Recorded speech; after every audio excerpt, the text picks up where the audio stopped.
You met someone. It was electric. You couldn't eat, couldn't sleep, couldn't stop checking your phone. You were convinced this was the one, the person you'd feel this way about forever. And then, somewhere around year 4, you looked across the breakfast table and felt nothing. Not hatred, not even sadness. Just a quiet, confusing flatness where the fireworks used to be. Here's the uncomfortable part. That timing isn't random, it isn't your fault, and it isn't even really about your relationship. There may be an ancient clock buried in your brain, and it was never actually set to forever. It was set to about 4 years, which is a deeply inconvenient thing to learn after the wedding. We've built an entire culture around a promise your biology never signed off on. Meet one person, feel intense passion, and keep feeling exactly that for 60 years. When the passion fades, we panic. We assume something is broken, the relationship, our partner, or us. But what if the fade isn't a malfunction? What if it's the system working exactly as designed? A design that had nothing to do with lifelong happiness and everything to do with keeping a fragile little human alive long enough to walk? To see why your heart runs on a 4-year timer, we need to untangle 4 things, one layer at a time. The anthropologist who first spotted the pattern, the chemistry that fakes forever, the ancient job that timer was actually built for, and why knowing all this doesn't switch it off. Let's go.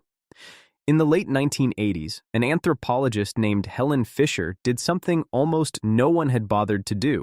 She treated falling out of love as a data problem.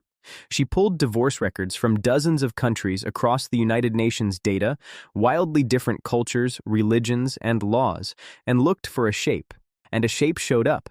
Divorces didn't spread out evenly over a marriage. They clustered, spiking around the 4th year. Different continents, different centuries of tradition, same suspicious little bump around year 4. When a pattern ignores culture that completely, it usually isn't coming from culture. It's coming from underneath it. Somewhere, thousands of couples independently decided to fall apart on roughly the same schedule, like a group project nobody signed up for. But a pattern in a spreadsheet doesn't explain what you actually feel. So, what's happening inside your body while that 4-year clock is ticking? The answer starts with a chemical lie. That intoxicating early stage, the obsession, the racing heart, the can't eat, can't sleep, isn't really love the way we imagine it. It's closer to a temporary neurological state. Your brain is flooded with dopamine and norepinephrine, the same reward and alertness chemistry involved in cravings, while serotonin drops in a way that looks oddly similar to obsessive thinking. In other words, early romance is your brain running a short, intense program that makes one specific person feel like the most important thing in the universe. And here's the catch that matters. Your brain physically cannot sustain that flood forever.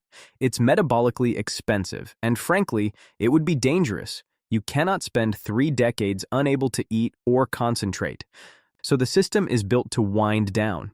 What feels like love dying is often just the fireworks chemistry burning off on schedule. Your brain essentially offers a free trial.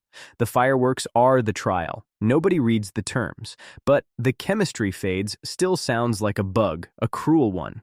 Why would evolution build passion just to yank it away a few years later? The answer is that it wasn't building passion for you. It was building it for someone much smaller. Here's the reframe that changes everything. For most of human history, the point of pairing up wasn't lifelong companionship. It was surviving one brutally vulnerable window, the years it takes to get a helpless human infant through the most dangerous part of childhood. A human baby is born absurdly underdeveloped, can't walk, can't cling, can't do anything but need you. For an ancient mother, raising that infant completely alone while gathering enough food to survive was a razor-thin bet. A committed partner for those first few years dramatically improved the odds that both mother and child made it. And roughly, how long is that most dependent window in a world with no strollers, no formula, no daycare? Studies of modern hunter-gatherer groups put it at around You guessed it, 4 years, right up until the child could be weaned and could toddle along with the group on its own. So the timer isn't set to fall out of love. It's set to stay intensely bonded just long enough to launch one child past the deadliest stage. The fading passion is the reward being switched off once its ancient job is done. Your heartbreak, in this view, is basically a very old severance package, which raises the obvious painful question. If this is just biology finishing a job, does that mean lasting love is a lie? Not quite. And the reason is the most important part of the whole story.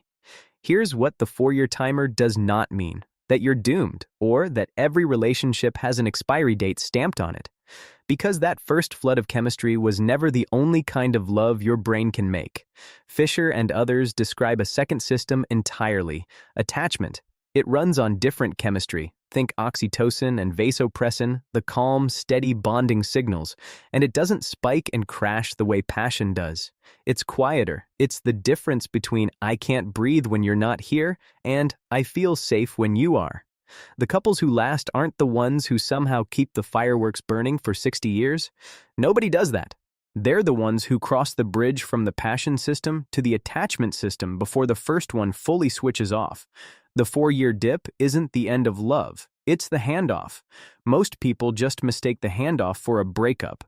The fireworks were the ad. Attachment is the actual product.